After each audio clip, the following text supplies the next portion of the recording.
నమస్తే రజిత గారు. నమస్తే ఉషా. ఇల్లీగల్ అఫైర్స్ మనం చాలా ఎక్కువగా చూస్తూ ఉన్నాం.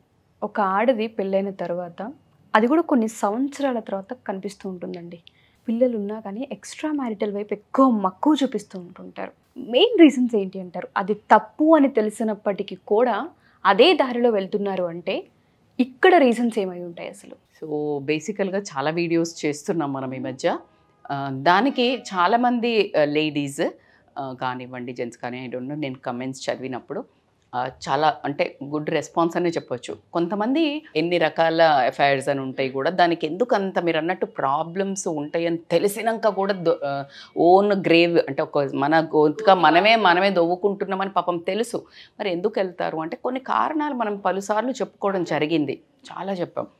బట్ ఈరోజు నేను ఒక కొత్త ఇన్సైట్లో, బికాజ్ నాకు ఒక చిన్న రీసెంట్ కౌన్సిలింగ్ వచ్చింది. అందులో ఆ రీసెంట్ కౌన్సిలింగ్లో ఆవిడ లైక్ ఫ్రమ్ డిఫరెంట్ విలేజ్ ఊరు నుండి వచ్చారు, డిస్ట్రిక్ట్ నుండి. అయితే భర్తకి విపరీతమైన వల్లమాలిన ప్రేమ చాలా బాగా చూసుకుంటారు. ఎట్లా అంటే కిరీటం పెట్టినంత. కానీ మొగ అధికారము, మొగ అహంకారము ఎక్కడ చూపించాలి? జనరల్గా మగవాళ్ళు బయట చూపించాలి. నువ్వు రాజు అన్నప్పుడు ఎక్కడ చూపిస్తారంటే బయట చూపిస్తారు. వచ్చిన తర్వాత రాణి దగ్గర ఎలా ఉంటారో, అసలు ఆ రాణి మందిరంలోకి రావాలంటే ఆయన అనుమతి వచ్చిన బ్యాక్గ్రౌండ్ నుంచి, అంటే భార్యని ఆ రకంగా తన ఏకాంత మందిరంలోకి రాజు రావాలన్నా కూడా దడేలమని రాడు, వస్తున్నా అని చెప్పి పంపిస్తాడు. అప్పుడే శృంగారించుకొని ఆవిడ రెడీ అయ్యి ఆవిడ చలికెత్తలు అట్లా వచ్చి ఆవిడను అంత అటెన్షన్ ఇచ్చి ఆవిడకు అంత రెస్పెక్ట్ ఇచ్చి, దాన్ని రొమాన్స్ అంటారు, దాన్ని శృంగారం అంటారు, దాన్ని వాల్యూ ఇవ్వడం అంటారు. అంటే అక్కడ తనకు అంత ఇవ్వడంతో తను ఎప్పుడైతే నీకు పడక సుఖంకి వచ్చే వరకు ఖచ్చితంగా పూర్తిగా సరెండర్ అవ్వడం జరుగుతుంది. ఇది basic concept of a life. ఇప్పుడున్న మనం జనరల్గా ఈరోజు నాకు ఆమె చెప్పిన ఉద్దేశంలో, నన్ను ఎంతసేపు ఒకటి కిచెన్లో అన్ని వాళ్ళకి బాధ్యతలన్నీ నేను బాగా చేస్తాను, అందుకని తను కూడా భర్తగా నన్ను బాగా చూసుకుంటారు, అంటే అన్ని ఇస్తాడు, అంటే కొట్టడము అట్లంతా ఏం లేవు. కానీ ఫిజికల్ వచ్చే వరకు అది ఒక పనిలాగా, నన్ను ఒక సెక్స్ ఆబ్జెక్ట్ లాగా, భార్య అంటే ఒక దానికి మాత్రమే పనికొస్తుంది, కిచెన్లో అండ్ బెడ్రూమ్లో మాత్రమే పనికొస్తుంది.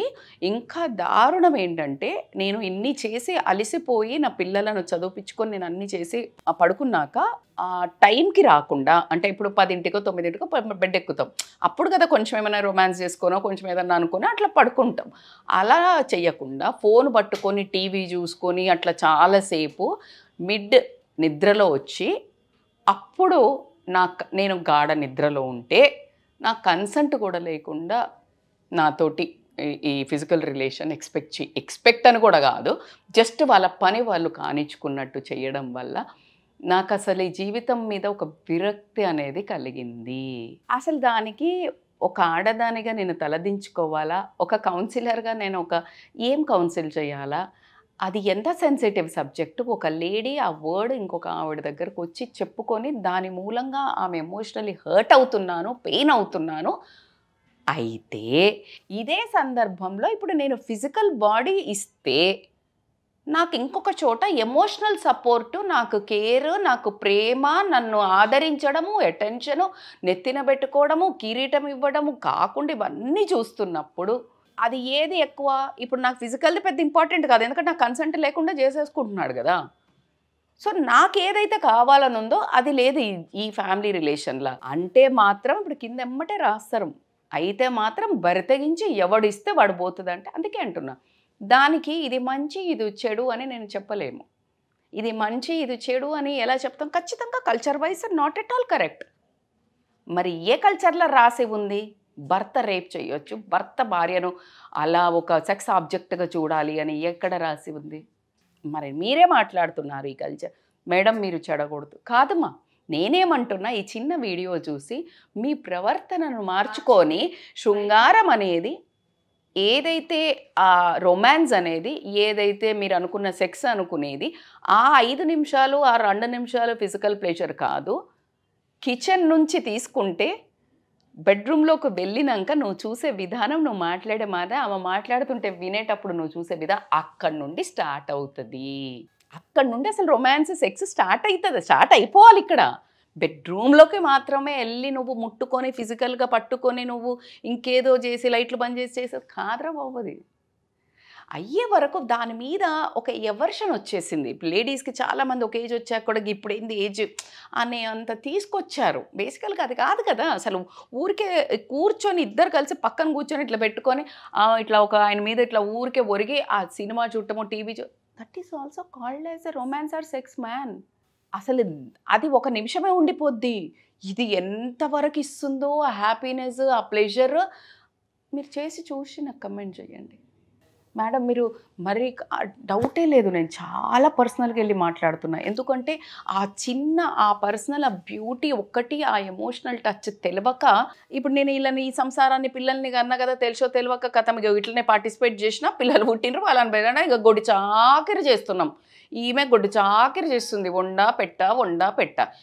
అది కాదు కదా. అసలు అన్యోన్యమైన బంధం ఏంటిది అని అంటే అసలు రాముడంతటి వాడే సీతను ఆ అడవిలోకి వెళ్ళినా అసలు వాళ్ళ రొమాన్స్ అంటే వాళ్ళు అలా చూసుకొని అలా పెడుతున్నప్పుడు అసలు ఒక్కొక్కళ్ళని చూసుకుంటుంటే అసలు అద్భుతంగా రచించారంట. వాళ్ళ శృంగారాన్ని వాళ్ళు రచించిన దాన్ని అసలు ఆమెను చూసుకునే తీరు కానీ ఆవిడ ఆయనకి అసలు అద్భుతం అంటది. అది అసలు మనం నా భూతో నా భవిష్యత్తు. మనకిప్పుడు చేసే దాని గురించి ఈ పాన్ వీడియోస్ చూసి పిచ్చిగా అడ్డమైన అన్నీ చూసి, లేకపోతే ఇట్లా ఉండాలి ఒక హీరోయిన్ని చూసో హీరోయిన్ చూసో ఐటమ్లు సాంగులు చూసో అది కాదు కదా. సో ఇవన్నిటిని మీరు ఇట్లా సెక్స్ ఆబ్జెక్ట్గా ఒక లేడీని చూసి మీ భార్యను కూడా అట్లనే చూసే వరకు ఆ భార్యలో ఎమోషన్స్ చచ్చిపోయి ఎమోషనల్గా ఎవరైతే కనెక్ట్ అయ్యి ఇస్తారో విలువను, ఆమెకి నీకు ఫిజికల్ బాడీ ప్రైమరీ, ఆమెకి సెకండరీ. ఎస్, మనిషి ఎమోషనల్గా ఇప్పుడు ఫిజికల్గా పోతేనే చీటింగ్ కాదు, ఇల్లీగల్ అఫైర్స్. ఎమోషనల్గా కనెక్ట్ అయినా కూడా అది చీటింగే. మరి నువ్వు ఎవరు ఛాన్స్ ఇస్తున్నారు? హస్బెండే ఛాన్స్ ఇస్తుంది. అవునా కాదా? ఇప్పుడు నువ్వు హస్బెండ్ కంచె కడతారు రా తల్లి. ఇప్పుడు పొలాలు ఉంటాయి కదా, పొలాల్లో కంచె అంటారు. అంటే ఇట్లా ఒకటి కడతారు. ఎప్పుడు ఇంకొక ఎద్దు ఏమైనా వచ్చే తింటుంది నీ కంచెను, అది వీక్ ఉన్నప్పుడు. అవునా కాదా? ఆ వీక్ ఉన్న కంచె నువ్వు, నీ రిలేషన్ నువ్వు కూడా కాదు. ఆ రిలేషన్లో మరి నువ్వు కావాల్సుకొని ఏ మొగాళ్ళు చెయ్యర్రా బాబా. ఇప్పుడు నేను అందరి మొగాళ్ళకు కూడా చెప్తున్నాను, ఖచ్చితంగా నాకు తెలిసి ఒక 15-20% అహంతో ఆ రూడ్గా చేసేవాళ్ళు ఉంటారు.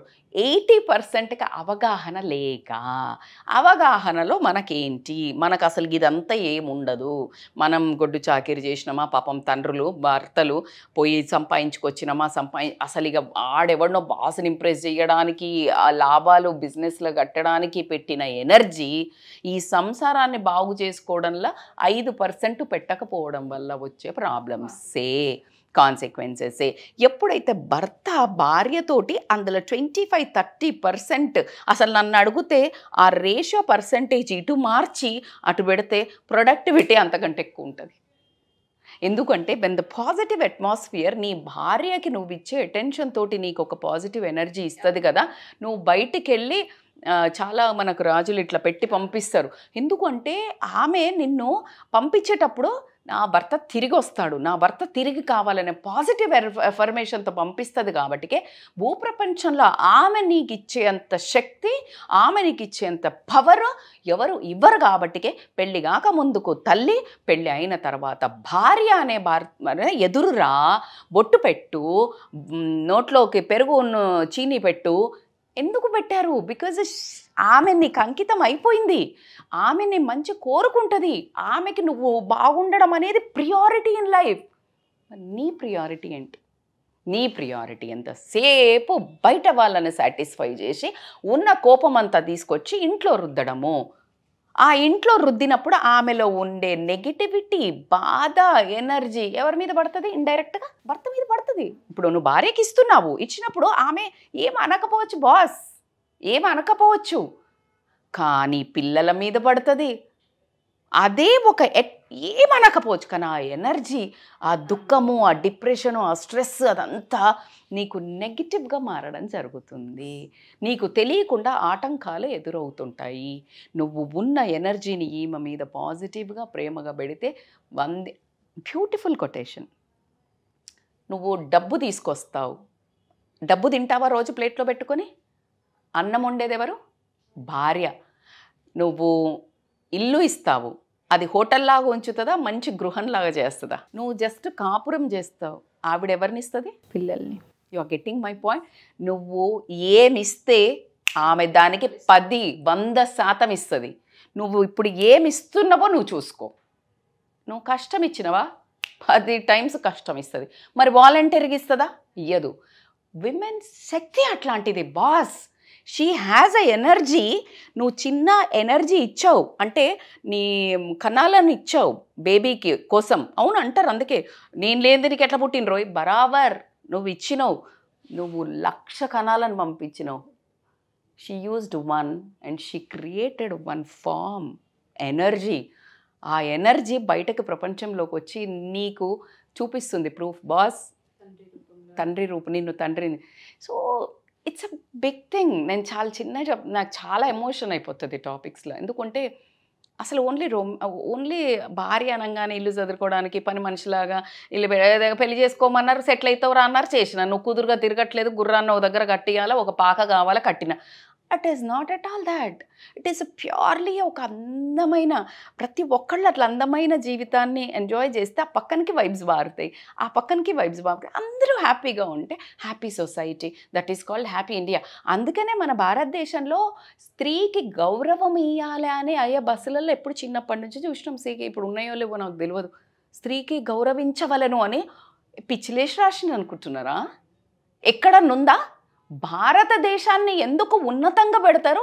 ప్రతి ఒక్క దేశంలో వాళ్ళు ఇట్లా ఎందుకు మొక్కుతారు? భారతదేశంకు ఉన్న కల్చర్ ఒకటే word Usha. What is the difference అంటే రెస్పెక్ట్ విమెన్ అనేది ఎక్కడ కంట్రీలలో స్లోగన్ కాదు. విమెన్కి సీట్ ఇవ్వాలన్నది ఏ స్లోగన్లో లేదు. విమెన్ ఇండియాలో ఉన్న వాళ్ళని చేతులెత్తి మొక్కాలని ఎక్కడ లేదు. మనకు వాళ్ళకి తెలుసు విమెన్ని గౌరవిస్తే దేశాన్ని గౌరవిస్తారు అని. అంత చిన్న లాజిక్ మిస్ అయిపోయినాం. ఎందుకు మిస్ అయినాము అంటే ఇప్పుడు ఇక మళ్ళీ నన్ను అండరేమో ఏమనంటే అందరు సేమ్ అంటున్నారు కదా మేడం, విమెన్ సేమ్ ఎప్పటికీ కాలేరు, ఎట్లయితారు? నేను అట్లా అంటే మేడం మెన్ తక్కువ బరాబర్ చేయను. They have their own way respect. That men can go directly రాత్రి 10ంటికి 12ంటికి 1 గంటకు పోతున్నా ఎవ్వడు బ్యాడ్గా చూడడు, టెన్షన్ లేదు. అదే విమెన్ పోతుంటే ఎంత స్ట్రెస్ క్రియేట్ అవుతుంది. సో ఎవరికి ఆ బ్యూటీ ఉండాలబ్బా. మేము ఎవ్వరం ఎప్పుడు ఎందులో పోటీ పడండి అంటే సక్సెస్ సాధించటంలో, మంచి చేయటంలో, మీ గోల్స్ని బాగా చూడటంలో, తల్లిదండ్రిని ఈక్వల్గా సమానంగా చూడాలి, ఇందులో పోటీ పడండి. And don't compare with men and women equally. నేను ఎవరూ ఎక్కువ కాదు, ఇద్దరూ సరి సమానమే, ఇద్దరూ 2 ఎడ్ల బండి. మన భూప్రపంచంలో మంచిగా పంటలు పండాలా మంచిగా అంటే 2 ఎడ్లు ఉంటేనే పండుతుంది. లేదు మేడం 1 ఎద్దు మీద తీసుకెళ్తున్నారు, బట్ వెనక నాగలికి మొత్తం పండ్లు ఉంటాయి కింద అంటే అది కుటుంబం. ఇట్ హ్యాస్ ఇమ్మెన్స్ అసలు examples I can give. But ఫైనల్గా ఐసే మ్యూచువల్ కన్సెంట్ తోటి ఫిజికల్ రిలేషన్లోకి భార్యను కూడా అంతే గౌరవించి కనుక మీరు ఎప్పుడైతే తన ఇంట్రెస్ట్తో వాల్యూ ఇస్తారో ఆ రిలేషన్ ఇట్లాంటి అవకతవకల నుంచి బయటపడుతుంది, ఇలాంటి అవ్వకుండా జరుగుతుంది.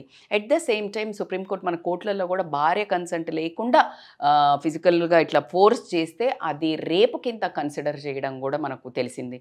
అంత బాధాకరమైన విషయం చేయండి అంటే ఎంతమంది అండర్గో అయితే ఆ జడ్జిమెంట్ వచ్చి ఉంటుంది మీరు గమనించండి. వీఆర్ నాట్ టేకింగ్ ఏమైనా గివే చేస్తారా అంటే అరే భయ్ అది పెద్ద జడ్జిమెంట్కే వచ్చింది. It's a big topic. So భార్యకి వాల్యూ ఇవ్వండి. భార్యతో మీరు ఫిజికల్గా వెళ్ళేటప్పుడు కన్సెంట్ తీసుకోండి. కన్సెంట్ అవసరం లేదు అంటే అసలు కన్సెంట్ అవసరం లేనట్టు అంత ప్రేమ చేయండి. అంత ప్రేమ చేసినప్పుడు ఆ మనస్సును మీరు నొప్పించకండి. నొప్పించినప్పుడు అది అసలు వాళ్ళకి వాల్యూ కానప్పుడు వాల్యూ కానిది ఎక్కడైనా ఇచ్చేస్తారు కదా. సో కాబట్టికే మీ జీవితం ఖచ్చితంగా మీ ఫ్యామిలీలోనే, మీ భార్య దగ్గరే ఉంది మీ హ్యాపీనెస్. మీ ఇద్దరు హ్యాపీగా ఉంటే ఒక టీం అయినరు అనుకో మొత్తం గెలుపు మనదే, అంటే పిల్లలు మన మాట వింటారు. సో కాబట్టికే become 1 team, be a happy beautiful wife and husband family అని మాత్రం చెప్తాను. వండర్ఫుల్ నరేషన్, చాలా బాగా ఎక్స్ప్లెయిన్ చేశారు. చాలామంది ఫ్యామిలీకి ఎస్పెషల్లీ భార్య భర్తలకి ఈ వీడియో చాలా హెల్ప్ అవుతుంది, ఇంపాక్ట్ని క్రియేట్ చేస్తుంది. థ్యాంక్ యూ రజిత గారు. Thank you so much Usha.